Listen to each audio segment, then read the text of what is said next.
Hello dear student, welcome to the digital platform of Star Classes Latur. विद्यार्थी मित्रांनो, star घेऊन येत आहे नीट परीक्षेसाठी शॉर्ट टिप्स.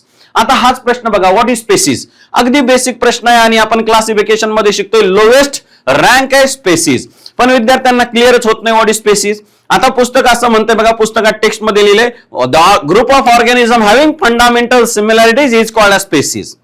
पण फंडामेंटल सिमिलॅरिटी म्हणजे बेसिक सिमिलॅरिटी म्हणजे कुठल्या सिमिलॅरिटी, हे काही विद्यार्थ्यांना क्लिअर होत नाही. तर लक्षात घ्या विद्यार्थी मित्रांनो, इथं तुमचं स्पेसिसचं मिनिंग डेफिनेशन क्लिअर होत नाही, पण हे डेफिनेशन पुस्तकात दिले बघा. दुसऱ्या पेजवर ज्या वेळेला आपण अर्स्ट मेयर शिकतो,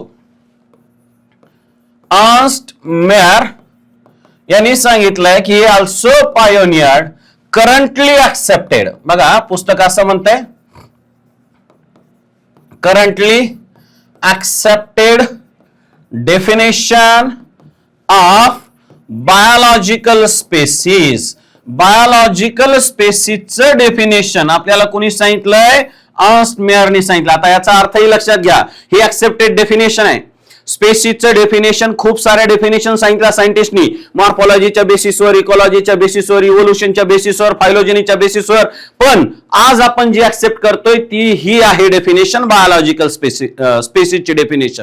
याचा दुसराही अर्थ असं लक्षात घ्या, ऍक्सेप्टेड डेफिनेशन आहे म्हणजे ही फुल प्रूफ डेफिनेशन नाही, या डेफिनेशनचे पण लिमिटेशन आहे. तो या डेफिनेशन नुसार व्हॉट इज स्पेसिस, तर महत्वाचे 3 कॅरेक्टर लक्षात घ्या. Group of organism having morphological similarities, ज्यांच्यामध्ये मॉर्फॉलॉजिकल सिमिलॅरिटीज आहेत.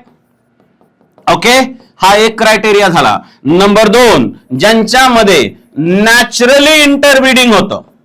नॅचरली इंटरब्रीडिंग होतं, इंटरब्रीडिंगचा अर्थ आहे सेक्शुअल रिप्रोडक्शन.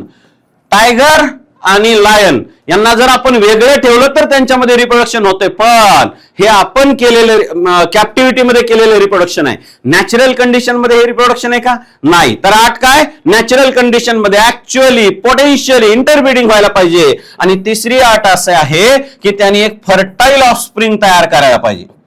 फर्टाईल ऑफस्प्रिंग लक्षात असं घ्या, हॉर्स आणि डॉंकी मध्ये रिप्रोडक्शन जर झालं तर म्यूल तयार होतं, but that is not fertile. So ऑर्गॅनिझमचा ग्रुप दिसायला सारखा आहे, त्यांच्यामध्ये आपसामध्ये रिप्रोडक्शन झालं पाहिजे.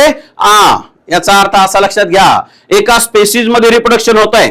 Okay, so one species is reproductively isolated from another species, right, and त्याच्यामध्ये फर्टाईल ऑफस्प्रिंग तयार होत आहे, तर याला म्हणायचं स्पेसिस. आता तुमच्या पुस्तकामध्ये एक्सरसाइज मध्ये असा क्वेश्चन आहे की स्पेसिस हायर प्लांट आणि अॅनिमल मध्ये कशाला म्हणणार आपण आणि मायक्रोब मध्ये कशाला म्हणणार. तर लक्षात घ्या विद्यार्थी मित्रांनो, हायर प्लांट आणि हायर अॅनिमलला ही डेफिनेशन लागू पडते, पण जर आपण पाहिलं मायक्रोब, या डेफिनेशनचं लिमिटेशन काय, मायक्रोबला ही definition as it is apply होऊ शकत नाही, कारण मायक्रोब मध्ये इंटरब्रीडिंग नसते, सेक्शुअल रिप्रोडक्शन नसते.